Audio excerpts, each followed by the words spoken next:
बुढ़िया माई की कहानी। एक बुढ़िया माई थी जो चातुर्मास में पुष्कर स्नान किया करती थी। उसके एक बेटा और बहू थी। सास ने बहू को उपवास में खाने योग्य सामान बनाने को कहा तो बहू ने जमीन के पापड़े बांध दिए। बेटा माँ को पहुँचाने के लिए पुष्कर गया। रास्ते में माँ से बोला, माँ सागार कर ले। जहाँ पानी मिला वहीं सागार करने बैठ गई तो पापड़े फलाहार बन गए। पुष्कर में माँ के रहने के लिए झोंपड़ी बनाकर बेटा वापस घर आ गया। रात्रि में श्रावण मास आया और बोला, बुढ़िया माई दरवाजा खोल। तब बुढ़िया माई ने पूछा, तू कौन? मैं श्रावण। बुढ़िया ने तुरंत दरवाजा खोल दिया। बुढ़िया ने शिव पार्वती पूजा अर्चना की, बेलपत्र से अभिषेक किया। जाते समय झोंपड़ी में श्रावण ने झोंपड़ी को के लात मारी। झोंपड़ी की एक दीवार सोने की हो गई। फिर भाद्रपद आया, उसने भी दरवाजा खोलने को कहा। बुढ़िया ने दरवाजा खोला, सत्तू बनाकर कजरी तीज मनाई। भाद्रपद भी लात मार गया तो दूसरी दीवार हीरे की हो गई। इसके बाद अश्विन मास आया और उसने भी दरवाजा खोलने को कहा। बुढ़िया ने दरवाजा खोला, पितरों का तर्पण कर ब्राह्मण भोज कराकर श्राद्ध किया।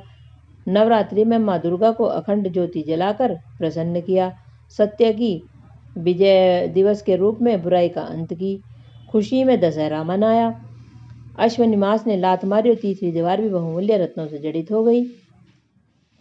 इन सब के बाद कार्तिक मास आया और उसने भी दरवाजा खोलने को कहा। बुढ़िया ने दरवाजा खोला, अति प्रसन्न मन से कार्तिक स्नान किया, दीप दान कर दिवाली, गोवर्धन पूजा, भाई दूज मनाई, आंवला नौमी मनाई। कार्तिक मास ने जाते समय लात मारी तो झोंपड़ी के स्थान पर महल बन गया।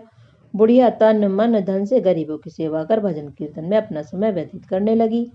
बेटा अपनी माँ को लेने आया तो माँ और झोंपड़ी को पहचान न सका तो पड़ोसियों से पूछा।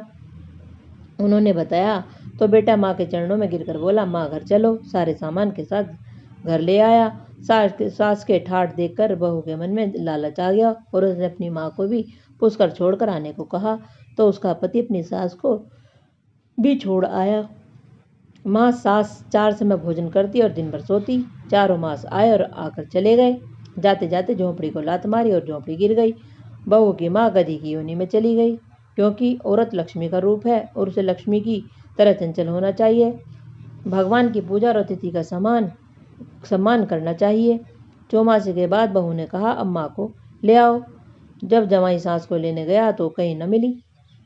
लोगों से पूछने पर लोगों ने बताया कि तेरी सास धर्म कर्म कुछ न करती थी, खाती थी और सोती थी, जिससे वह गधी बन गई। जमाई गधी सास को बांधकर घर ले आया। उसकी पत्नी ने पूछा, मेरी माँ कहाँ है? तब पति ने कहा, तेरे लालच की वजह से तेरी माँ गधी बन गई। बड़े बड़े विद्वानों, ब्राह्मण, ऋषि मुनियों से पूछने पर उन्होंने बताया कि तेरी सास के स्नान किए पानी से स्नान करने पर उसे मनुष्य योनि मिलेगी। तब बहू ने ऐसा ही किया और उसकी माँ पुनः मनुष्य योनि में आ गई।